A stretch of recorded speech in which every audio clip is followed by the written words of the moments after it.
bouche et de dévoiler tout ce que je savais sur les peuples africains, mais je sens que le moment est venu. Le moment est venu de dire la vérité, de dévoiler. Je ne sais pas comment vous allez le prendre, mais je pense et je suis pratiquement certain que je suis peut-être le premier dans notre génération à expliquer des choses pareilles. Ça n'a jamais été encore fait avant moi.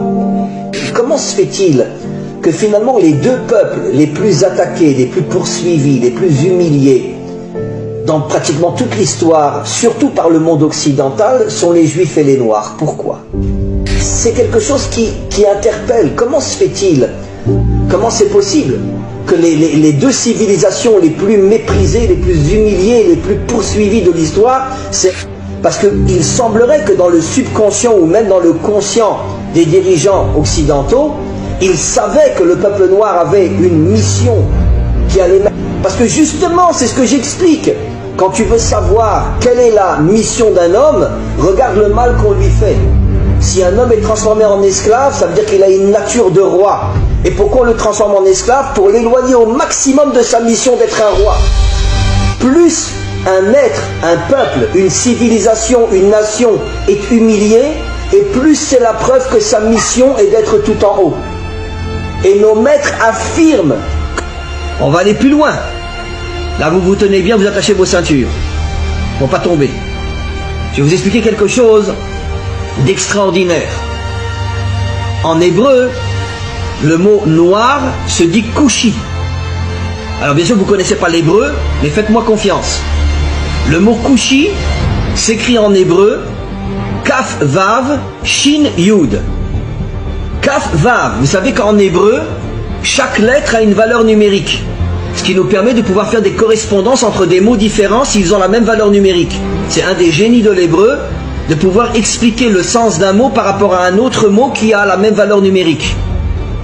Alors, les deux premières lettres du mot kushi, qui veut dire noir en hébreu, c'est kaf vav, qui a pour valeur numérique 26. 26 est la valeur numérique du nom de Dieu.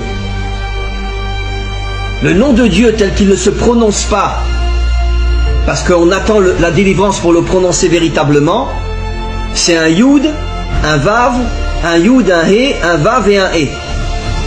Et ce nom de Dieu qui figure dans toute la Torah en hébreu a pour valeur numérique 26.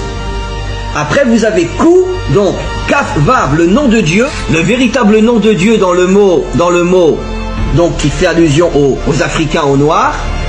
Et après vous avez Shin Yud, qui veut dire Yesh.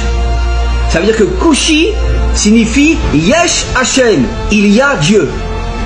Ça veut dire que dans l'Africain se trouve Dieu. C'est absolument incroyable. Dans les peuples africains se trouve le Dieu authentique qui a pour nom Yudke Vavke. Incroyable. Ça veut dire que caché à l'intérieur des peuples africains se trouve le véritable Dieu. Et c'est pour ça que en hébreu on appelle le noir Kushi, qui fait allusion à Yesh Havaye, Dieu se trouve à l'intérieur des peuples africains. Incroyable, incroyable. On va aller plus loin. Là vous vous tenez bien, vous attachez vos ceintures pour pas tomber. Comme je pense vous le savez tous, aujourd'hui il y a des centaines de milliers d'Africains qu'on appelle venant de la tribu des Danites. D'accord? Vous avez entendu parler de ça, bien sûr, la tribu des Danites. Ce sont des centaines de milliers d'Africains qui sont surtout au Congo, au Gabon et en Côte d'Ivoire, il y en a pas mal. Mais au départ, les Danites se sont enfuis du côté est de l'Afrique et ils sont arrivés en Éthiopie, d'où l'origine des Juifs éthiopiens qui sont pour la plupart revenus en Israël ces 30-40 dernières années. Important. Ça, par contre, je l'avais déjà expliqué, mais je vais vous le redire. Pourquoi? Pourquoi les Noirs? Eh bien parce que nos maîtres nous révèlent depuis des millénaires que la couleur qui correspond au dévoilement de la royauté de Dieu, c'est la couleur noire. Ça veut dire que vous savez que dans nos textes, chaque attribut divin, chaque qualité divine lui correspond à une couleur. Par exemple, la bonté, c'est la couleur blanche. La rigueur, la dureté, c'est la couleur rouge.